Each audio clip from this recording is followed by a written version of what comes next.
년에 아마 거의 전 세계 혹은 미국의 모든 사람이 알고 있는 20세기 혹은 21세기의 위대한 전도자 빌리 그레함 목사님이 세상을 떠나셨습니다.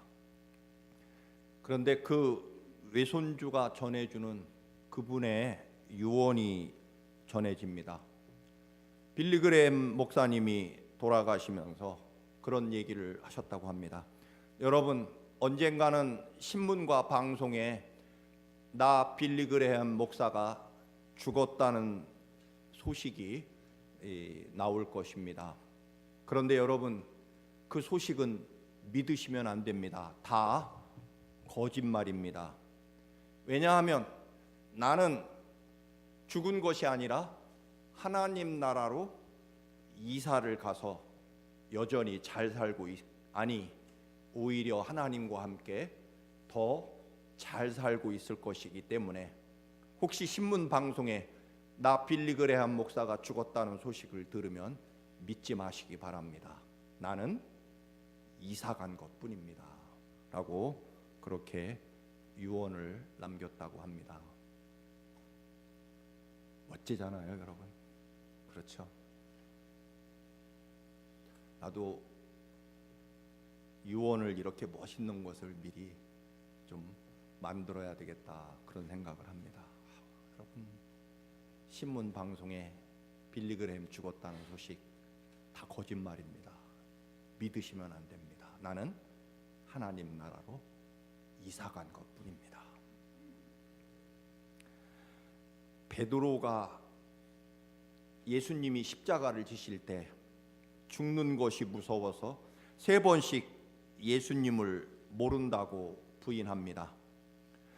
여인들을 통해서 예수님이 부활하셨다는 소식을 듣고서도 나는 물고기 잡으러 가겠다고 말하면서 옛날 어부로 돌아가게 됩니다. 밤새도록 한 마리의 물고기도 잡지 못한 채 새벽을 맞이할 때 예수님이 배 오른편에 그물을 던져라, 그 명령에 순종해서 큰 물고기 153마리를 잡게 됩니다. 예수님은 그동안에 자기만 살겠다고 모조리 뻘거벗고 도망쳤던 그 비겁한 제자들을, 배신자 제자들을 위해서 불을 피우고 빵과 생선을 구워서 아침 식탁을 마련해 놓으시게 됩니다. 함께 식사하면서 베드로에게 물으시죠. 베드로야, 나는 십자가에 너 대신 피를 쏟으며 죽으면서까지 너를 사랑한다. 나는 아무 조건 없이 무조건 너를 사랑한다. 너를 위해서 내가 이렇게 십자가에 너 대신 죽기까지 사랑한다. 즉 아가페 사랑을 너에게 쏟는다. 베드로야, 너도 나처럼 나를 사랑하느냐? 베드로가 대답하죠. 주님, 저는 주님이 저를 사랑하신 것만큼 제가 주님을 사랑하지 못합니다. 주님이 그거 알고 계시지 않습니까? 아마도 죄송합니다, 그런 대답일 것입니다. 주님께서 그 대답을 들으시고 너는 도대체 아직도 그것밖에 안 되느냐? 도대체 네 믿음은 도대체 아직도 그 모양이냐? 한심한 것 같으니라고 그렇게 책망하신 것이 아니라, 베드로야, 그래, 내가 다 안다. 괜찮다. 내가 십자가의 죽음과 피로 구원한 내 백성을 너에게 맡길 터이니 나를 대신해서 내 양떼들을 잘 돌보아다오라고 하는 그런 엄중하고 막중한 사명을 베드로에게 오히려 맡기시게 됩니다. 너무 중요한 말씀이라 다시 지난주의 말씀을 반복하는 것입니다. 주님은 3번씩 베드로에게 네가 나를 사랑하느냐, 얼만큼 사랑하느냐라고 베드로가 예수님을 얼마만큼 사랑하는지 확인하고 싶은 것이 절대로 아닙니다. 주님은 베드로가 그러면 너는 앞으로 나를 위해서 얼마만큼 희생하고 나를 위해서 네 믿음을 보일 것이냐, 그것을 확인하는 것도 사실은 아닙니다. 왜냐하면 베드로야, 내가 다 한다. 그렇지만 내 양떼들을, 내가 십자가에 피를 쏟으며 구원한 내 이 소중한 내 백성들을 너한테 맡기겠다라고 말씀하시는 것을 보면 말입니다. 결국 이 말씀은요, 여러분 대단히 중요합니다. 오늘 주님이 베드로에게 확인시키고 싶은 것은 네가 나를 얼마만큼 사랑하고 나를 위해서 애쓰느냐, 그걸 확인시키고 싶은 것이 아니라, 베드로야, 너는 꼭 알아야 된다. 내가 너를 얼마만큼, 어디까지, 어떻게 사랑하는지 꼭 알기를 바란다. 나는 너를 아무 조건 없이, 이유 없이, 무조건 내 생명과 내 피를 다 쏟아 너를 사랑한다. 너의 믿음 없음에도 관계없이, 너의 배신에도 관계없이, 네가 나를 모른다고 부인한 거에 그것과 관계없이, 베드로야, 나는 너를 결코 버리지 않고 영원까지 너를 사랑할 것이다. 이것을 꼭 기억하고 있어야 된다. 그 얘기입니다. 주님은 우리에게 우리의 믿음을 확인하고 싶은 것이 아니라, 청함교회 성도들아, 너희들은 꼭 기억하고 잊지 마라. 내가 너희를 어디까지, 어떻게, 얼마나 사랑하는지 그것을 꼭 알아주고 기억해 주기를 바란다. 그것이 믿음이라는 것입니다. 주님이 어디까지 사랑하십니까? 얼마나 사랑하실까요? 어떻게 사랑하실까요? 얼마나 사랑하십니까? 우리 대신 십자가에 피를 쏟으며 생명을 바쳐 우리 살려내시기까지 사랑하십니다. 어떻게 사랑하십니까? 십자가의 그 모진 고난과 시련을 대신 감당하시면서 우리를 사랑하십니다. 언제까지 사랑하시나요? 십자가에 죽기까지, 아니 죽어서 다시 또 살아나셔서 또 사랑하시고, 또 언제까지요? 영원까지, 하나님 나라까지, 영생까지. 하나님은 절대로 우리를 버리거나 덜 사랑하시지 않는다는 것, 이것을 아는 것이 믿음이다라고 하는 것입니다.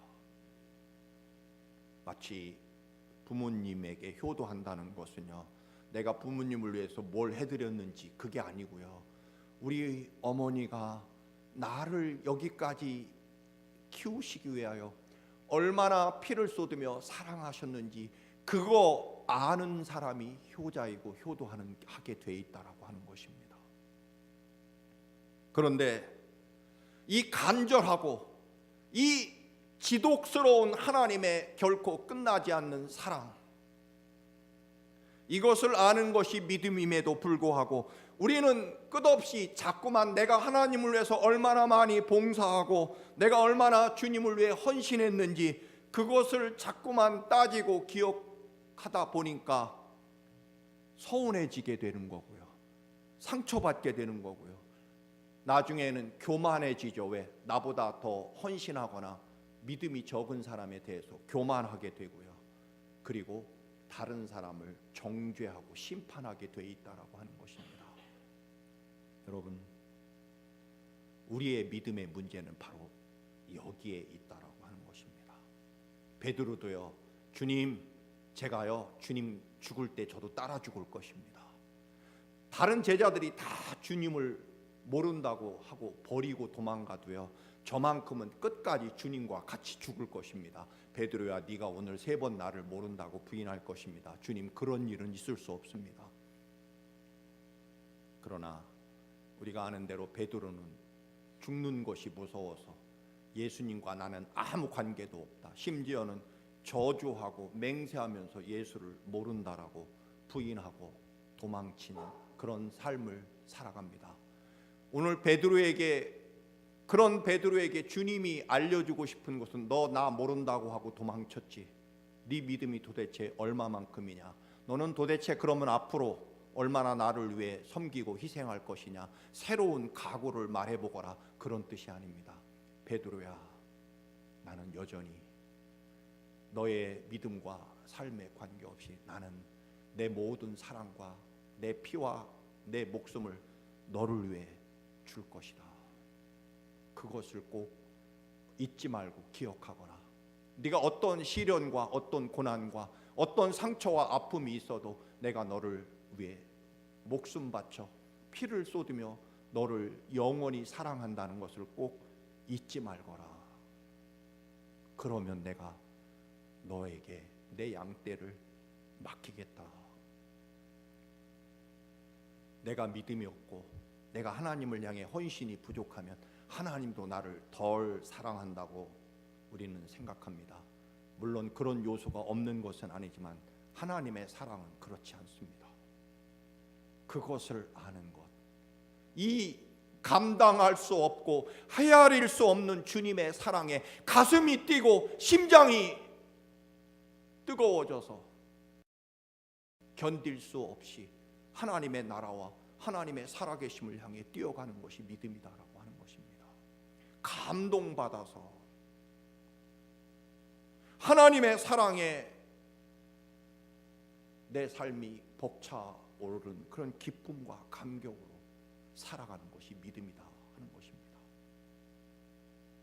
그렇게 베드로가 예수 그리스도 부활하신 주님을 만나 위로받고 그리고 사명을 확인한 후에 그는 어디로 갑니까? 예수님이 십자가에 달려 죽으신 예루살렘으로 그는 뛰어가게 됩니다. 예수님이 십자가 지실 때 도망쳐서 갈릴리 호수로 도망쳐왔던 베드로가 그 주님의 사랑과 주님의 변함없는 은혜를 깨닫고 가슴 벅차 그의 생명과 심장이 뛰어서 결국 예수님이 십자가에 죽으신 곳, 그리고 자기가 예수를 모른다고 나는 예수와 아무런 관계없다고 부인했던 그곳으로 베드로가 다시 뛰어가는 거죠. 그리고 앞에 3장에 보면 성전에 올라가서 평생을 태어날 때부터 지체 장애를 가지고 구걸하면서 성전 문 앞에 눈이 오나 비가 오나 구걸하며 살아가는 거지, 그가 40세였다라고 되어 있습니다. 그에게 외치죠. 뭐라고 외칩니까? 내게 은과 금은 없지만 내게 있는 것이 있다. 그것은 바로 나사렛 예수 그리스도의 이름을 너에게 주노니 일어나 걸으라고 외칩니다. 그 지체 장애인은 일어나 걸으며 뛰며 하나님을 찬양하고 성전으로 뛰어 들어가게 됩니다. 이제 베드로는요, 나사렛 예수 그리스도의 이름을 사용하는 사람이 되었습니다. 그리고 부활하신 주님의 승리를 자랑하고 보여주러 다니는 사람이 됐다라고 하는 것입니다. 여러분, 우리가 예수의 사람이 되면 두 가지를 받습니다.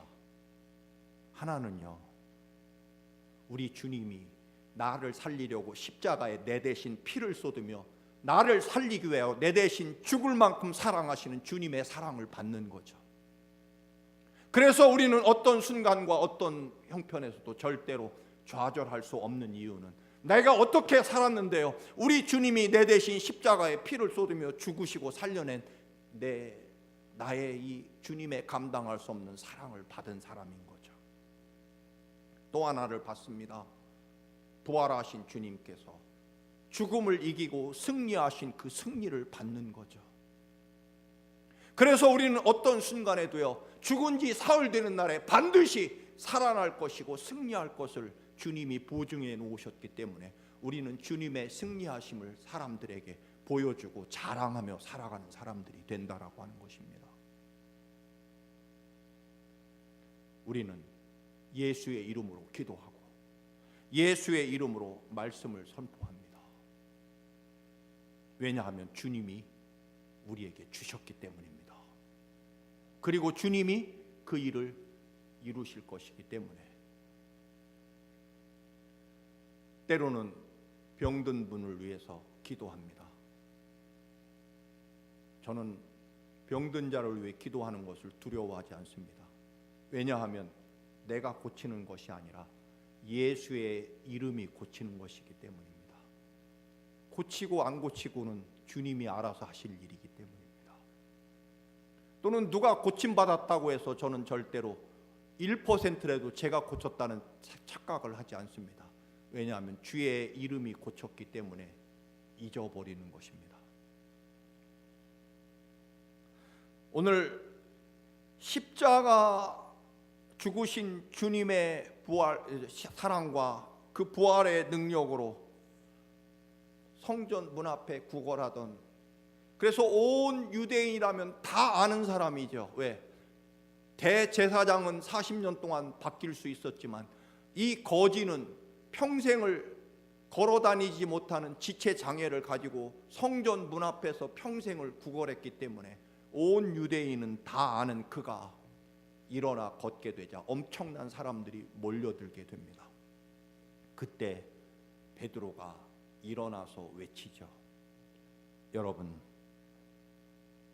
당신들이 십자가에 못 박아서 죽인 나사렛 예수 그리스도께서 다시 살아나셨고, 오늘 그 십자가에 죽으신 예수 그리스도의 이름이, 그리고 다시 부활하신 주님의 이름을 믿는 믿음이 이 장애인을 일으켜 세우셨습니다 하고 십자가를 자랑하고 부활을 선포합니다. 여러분, 베드로가 일어나니까요, 다른 그 누군가가 일어나게 됩니다. 여러분이 십자가와 부활로 일어나게 되면 여러분 주변 사람들도 같이 일어나게 되는 줄로 믿습니다. 왜냐하면 우리에게 주님이 그런 권세를 주셨기 때문입니다. 여러분이 일어나지 못하는 이유는 제가 일어나지 않았기 때문일 것입니다. 믿음의 사람은 그러하다라고 하는 것입니다. 예수 그리스도를 모른다고 뻘거벗고 도망친 11명, 12명의 제자들, 그 쓰라린 기억에 좌절하는 그들을 주님이 일으켜 세우셨고, 그래서 그들은 예루살렘을 향해 걸어갈 수 있었다라고 하는 것입니다.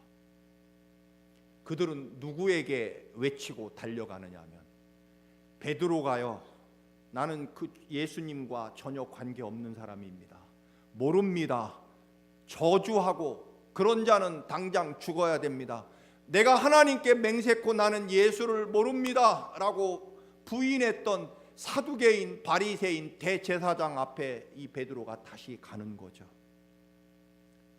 그들이 나를 죽일까 봐 예수를 모른다고 부인했던 그 두려운 사람들에게 베드로는 다시 오늘 외치는 겁니다. 당신들이 죽인 예수 그리스도가 다시 살아나셨고 그분이 오늘 이 사람을 고쳤습니다.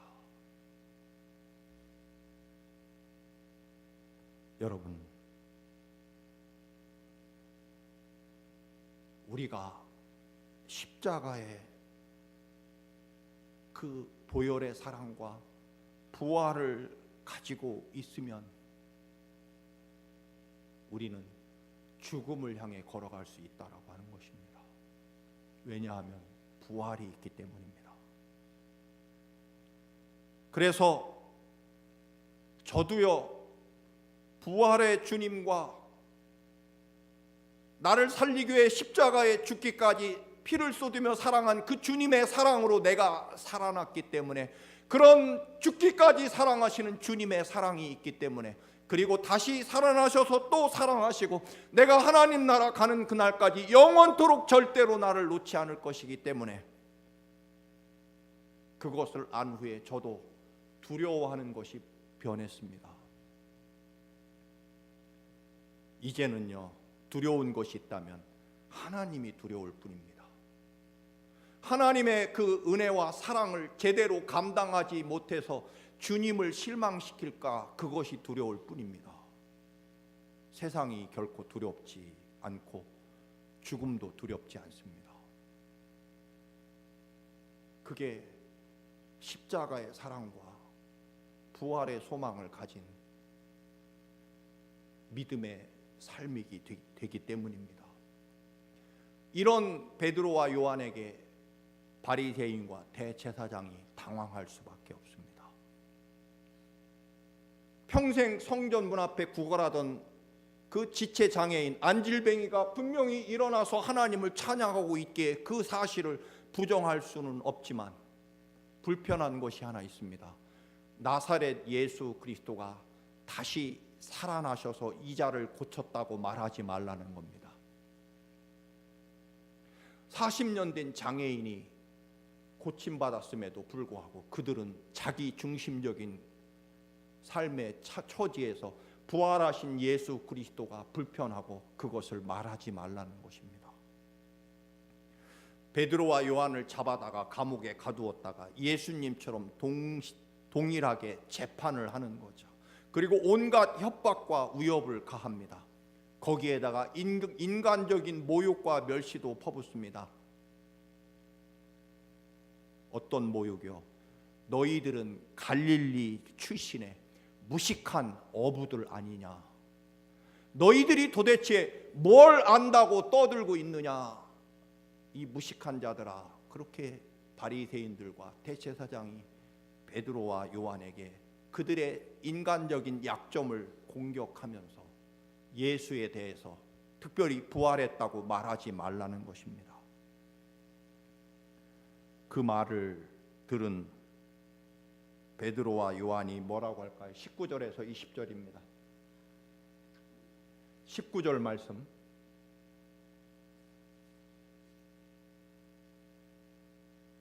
제가 올릴까요? 예. 베드로와 요한이 대답하여 이르되 하나님 앞에서 너희 말을 듣는 것이 하나님의 말씀을 듣는 것보다 옳은가 판단하라. 20절 우리는 보고 들은 것을 말하지 아니할 수 없다. 따라서 저를 따라서 읽습니다. 20절 우리는 보고 들은 것을 따라서 하시라고요. 우리는 보고 들은 것을 말하지 아니할 수 없다. 여러분 보셨습니까? 하나님의 아들이 이 땅에 오셔서 나를 살리려고 십자가에 그 피를 쏟으며 내 대신 죽으신 주님의 그 십자가 사랑을 여러분 보셨습니까? 못 보셨습니까? 그분이 다시 살아나셔서 죽음 후에도 우리와 영원히 함께 하시며 사랑하시는 것을, 그 승리를 여러분 들으셨습니까? 그렇다면 말하지 않을 수 없는 거죠. 더 살겠다고 벌거벗고 도망치던 어제의 그 제자가 아닙니다. 죽는 것이 두려워 조그마한 하녀 앞에서 나는 예수와 관계없는 사람, 모르는 사람 저주하고 맹세하고 도망치던 어제의 베드로가 아닙니다. 왜냐하면 십자가에 내 대신 죽으신 그 보혈의 사랑이 내 안에 가득 차 있기 때문이고요. 그리고 죽음 후에 다시 살아나는 그 위대한 승리와 영원한 하나님 나라가 내 삶을 이끌어가기 때문에 그것을 보고 들은 것을 말하지 않을 수 없는 것입니다. 여러분, 그러나 바리새인과 대제사장은 그것이 싫고 불편합니다. 세상의 욕망과 자기 중심적인 삶을 살아가려고 하기 때문입니다. 때로는 하나님의 말씀이 우리를 아프게 할 때도 있습니다. 우리는 편안하고 즐거운 삶을 살고 싶기 때문에 십자가와 부활이 부담스러울 때가 있다라고 하는 것입니다. 그러나 여러분, 십자가의 사랑을 채운 사람은, 하나님이 나를 어디까지 얼마만큼 어떻게 사랑하는지 가슴이 뛰고 뜨거워지는 사람은 보고 들은 것을 말하지 않을 수 없습니다. 저도 여러분에게 말하지 않을 수 없습니다. 그러나 자기 중심적인 틀을 벗어나지 않는 사람, 여전히 죽음의 담장 안에 갇히고 죽음에 묶여 있는 사람은 부활의 소식이 불편한 거죠. 오늘 베드로와 요한은 십자가와 부활을 사람들에게 자랑하지 않을 수 없었습니다. 왜냐하면 내 생명과 삶 속에 들어있기 때문입니다.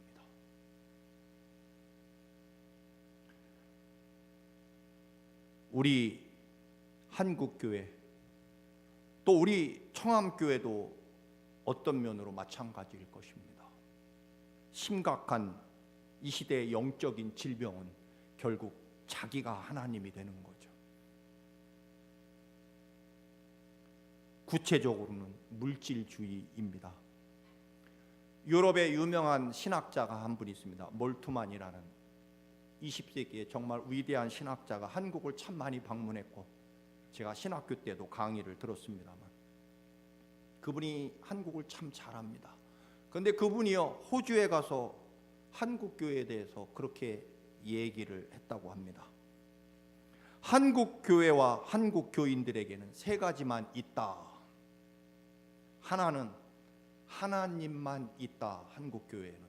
그 말은 무슨 말이냐면 예수 그리스도가 없다는 뜻인데요. 예수 그리스도가 없다는 뜻은 희생과 사랑이 없다는 뜻이죠. 그냥 한국 사람들이 생각하는 보통의 신 개념으로 하나님만 믿는 것이지 십자가에 피를 쏟으며 사랑하고 섬기는 예수 그리스도는 없다, 그런 이야기입니다. 두 번째로는 한국 교회에는 자기만 있더라. 세 번째로 한국 교회는 돈만 있더라. 사실은 가슴 아프고 뼈 아픈 소리임에 분명합니다.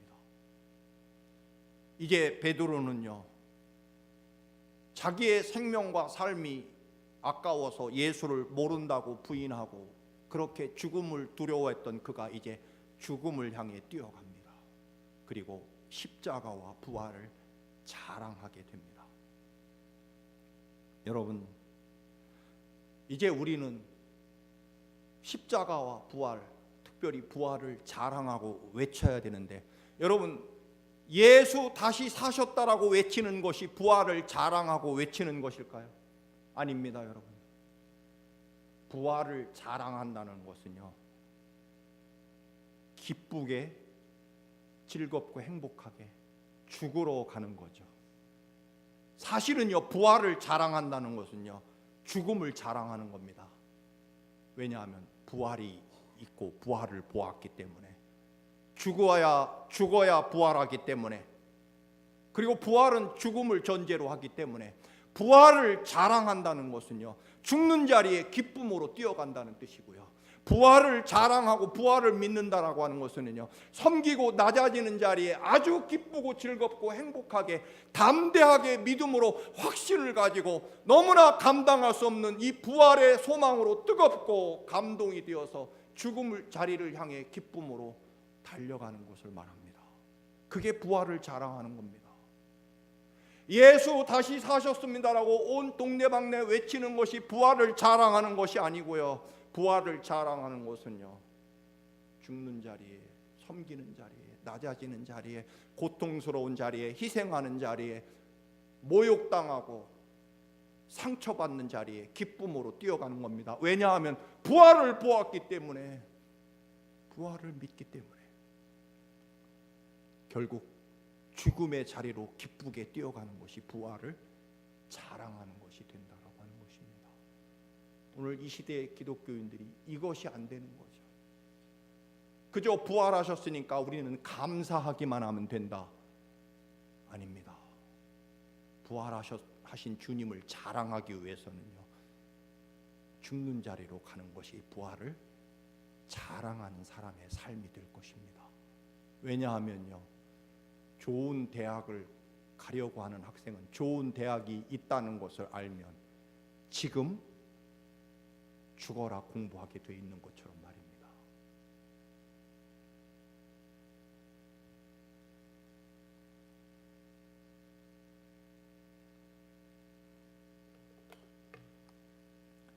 지난 부활절에 말씀드린 세월호에 4년 전에 세월호가 침몰하면서 수많은 안산 고등학교 학생들이 꽃다운 나이에 바다에 수장됐죠.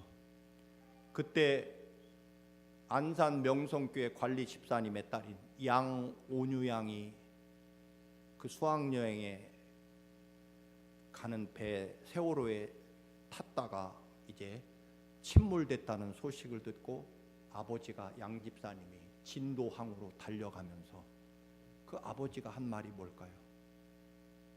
말씀드린 대로 그 양 집사님은요, 우리 딸 온유는 살아있는 사람의 명단에 없을 것이라는 것을 알았습니다. 왜요? 우리 딸은 다른 친구가 죽어가는데 혼자 살겠다고 배 밖으로 나올 아이가 아니라는 것을 나는 알기 때문에, 내 딸은 절대로 죽어가는 친구를 두고 혼자 살겠다고 배 위로 나왔다가 사실은 배 밑에 있는 친구를 더 구하려고 다시 내려갔다가 사흘 만에 시신으로 부활절에 발견되었다는 것입니다. 왜 그럴까요? 부활을 믿기 때문입니다. 부활을 자랑하는 것은 바로 이것일 것입니다. 여러분, 혹시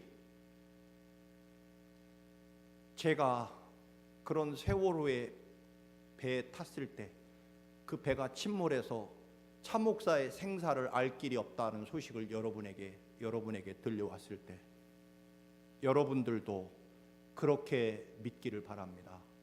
우리 청암교회 차 목사는 살아있는 명단에 없을 것이다. 왜냐하면 혼자 살겠다고 목사가 배 위로 헤엄쳐 나올 사람이 아니고, 누군가가 배 밑에 남아있다면 그를 살리기 위해 배 밑창으로 다시 내려갔을 목사이기 때문에 아마도 우리 차 목사는 혹시 살아있는 생존자 명단에 없을 것이다 라고, 그렇게 여러분들이 우리 목사는 믿음이 좋아서 하나님이 살려주셔서 살아있는 사람, 기적적으로 살아있는 명단에 우리 목사는 있을 것이다, 그렇게 믿는 목사가 아니라 우리가 아는 청암교회 차 목사는 살아있는 사람 명단에 반드시 없을 것이다 라고 믿는 그런 목사가 되기를 진심으로 저는 바랍니다. 왜냐하면요, 저는 십자가에 피를 쏟으며 죽으신 주님의 사랑으로 사는 사람이고요, 그리고 죽음 후에 다시 살아나 나를 사랑하시는 주님이 나의 주님이시고 영원한 하나님 나라까지 나를 사랑하시는 주님이 내 주님이신 것을 나는 믿는 목사이기 때문입니다. 언제든지 죽는 자리가 있다면, 손해보는 자리가 있다면 기쁘게 달려가려고 할 것입니다. 왜냐하면 부활과 영생을 보았고 보이기 때문입니다. 제 삶에서 내가 죽을 때 주님의 위대한 승리가 이루어지는 것을 늘 경험하고 보기 때문입니다. 이제 우리는 부활을 자랑해야 됩니다. 부활을 증거해야 됩니다. 무엇으로요?